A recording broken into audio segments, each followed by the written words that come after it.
Gurdjieff once said, "I do not think, I see." What did he mean by that? Well, if we look at these gentlemen, you see there's a sphere around their head. The halo. That's actually the beginning of a new body. And it allows the impressions received from the world to be received whole and intact as a unity. Unfortunately, human beings don't have halos in general. They are fragmented in the upper story. Gurdjieff's idea was that a full man is a 3-storied creature, and along with the animals on this planet, we humans have got 2 stories intact, and the parts of us that are integral and work well are in the lower 2 stories, and we don't have to worry about them. But human beings do have to worry about something. They say that their mind is bothering them. They feel things that they don't want to feel. They can't forget about things that they want to forget about. It's as if they aren't even in control of their faculties. Why is that? And what are all these voices that are inside our head? What is this mind that people keep talking about? Well, what that is all the unintegrated material in the 3rd story that human beings have, because they have not yet done the work to integrate all that material and to fuse it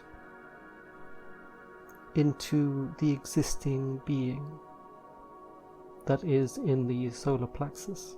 The solar plexus is the location where the 2nd story has a unified identity.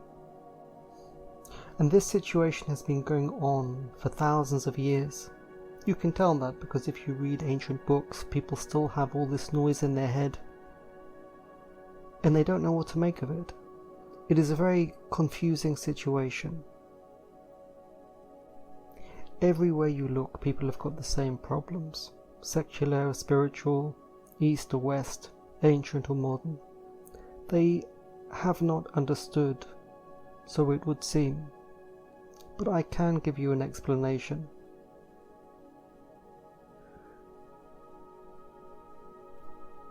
As nature is trying to reach the full form of a man, the energy rises up, but it cannot become the upper story in one jump. And so it creates a temporary stage where small parts of energy rise into the 3rd story and have interactions with the world, meaning that the man tries to interact with the world using the higher faculties of the 3rd story.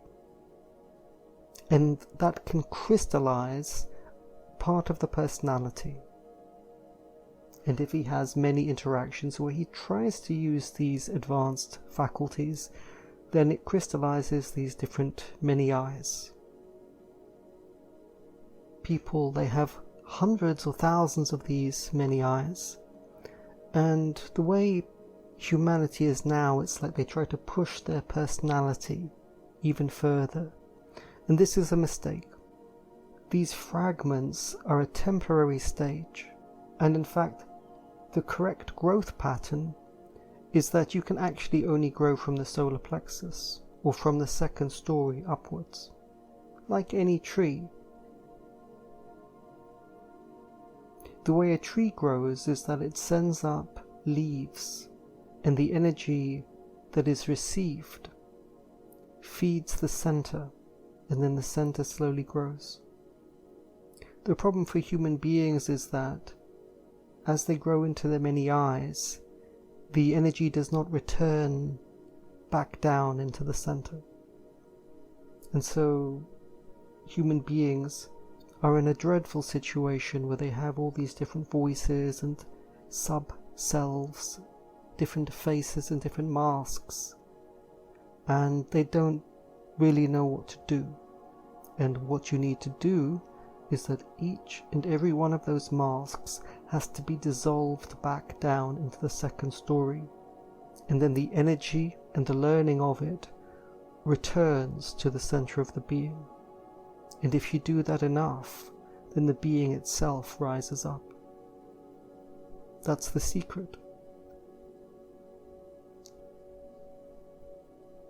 So what it would look like in an ordinary life is that you go into the world and try to be yourself and try to learn.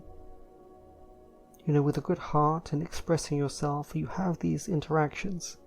But then when you go home, everything is returned down.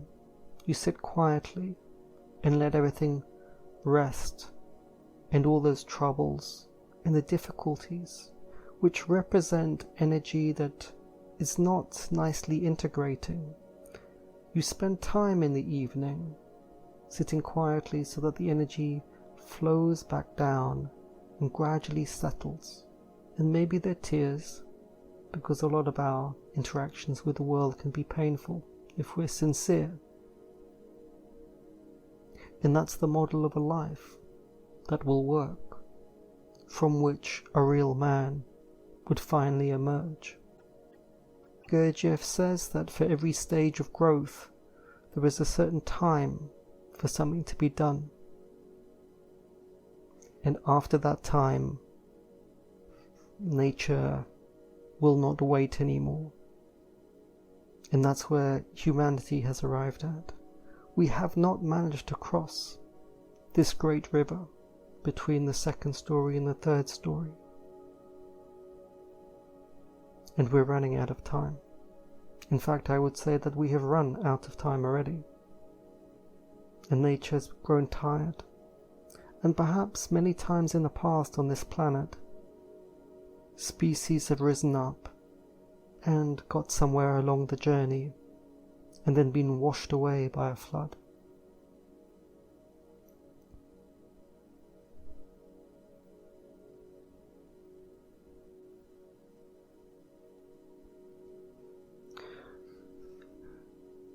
Now this is a chart of the solar activity for the last 1,000 years, and it's quite reliable because it comes from the record in trees of carbon-14. What I found interesting here is that there are 3 minimums: Wolf, Sporer and Maunder. It's like 3 successive descending disasters.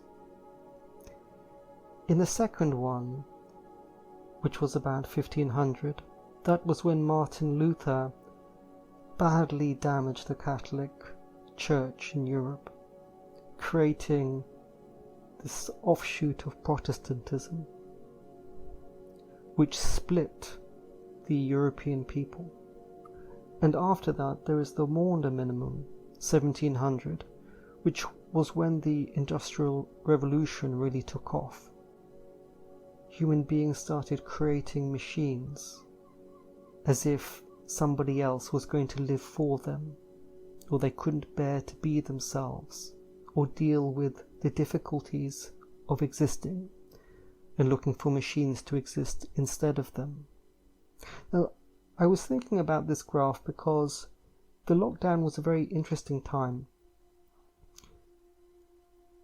All of us were put in a straitjacket, locked in our houses, whilst being assaulted with all sorts of psychological twisting and fear every day in the media, cooked in a kettle.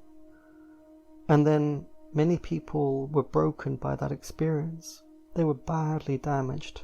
Not only that, but the integrity of their own body was damaged 5 times. It was an all-out assault, really, on being a human being. A terrible, terrible thing to witness. And then, after it was over, the gates were opened again. What unfolded was the damage. And this seems to be the kind of world we live in, including the solar system. It rain storms upon you, and then the next day the sun will come out and life will continue, and whatever got broken during the storm will unfold. And that's what you see today. There is an unfolding and a revealing of all the damage that had been done. At a certain point, life becomes very difficult, almost unbearable, and that's why the false self is created.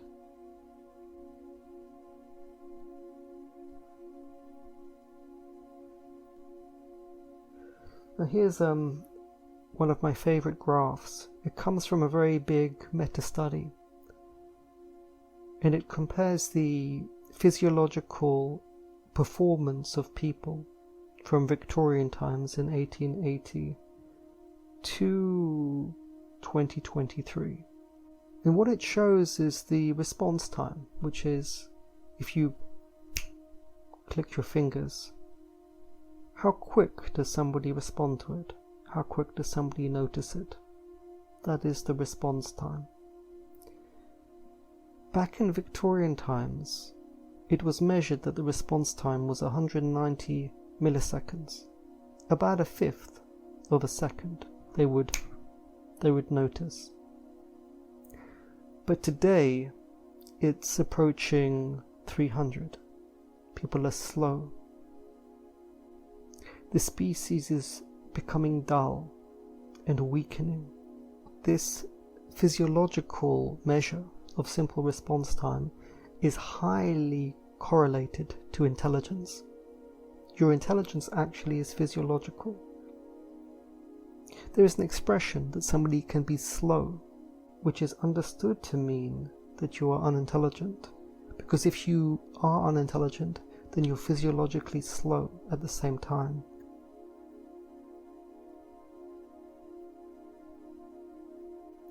Okay, that's enough of the graphs.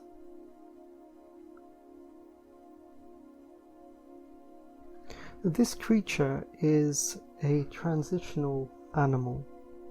It's not actually the Archaeopteryx, which was long thought to be a transitional creature between lizards and birds, but this is another one.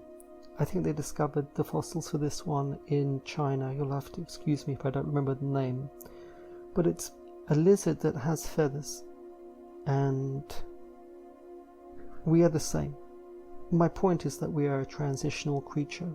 All those voices that we have inside, they are the psychological equivalent of a creature that has grown something new and has to work out what to do with it.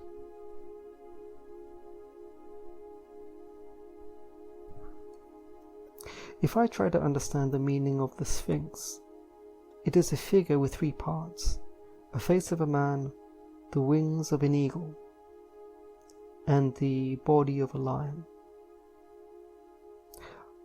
I would say what this means is that the face is human. It is the part that is growing into a man. But the creature is actually composed of different stories. The wings represents the middle story, and there is something to do with the breath, because Gurdjieff said that the food for the middle story is actually air. So that's some link with the flying creature representing the center, and the bottom part is the lion. When you see people skip, or they do the triple jump in athletics, that bouncing on the springs of the legs is a lot like a grasshopper. In that part of us, the legs, which are connected to the spine's intelligence, represents the lower story. And our chest and the organs and our breathing represents the animal, the middle story, feelings, emotions, the air.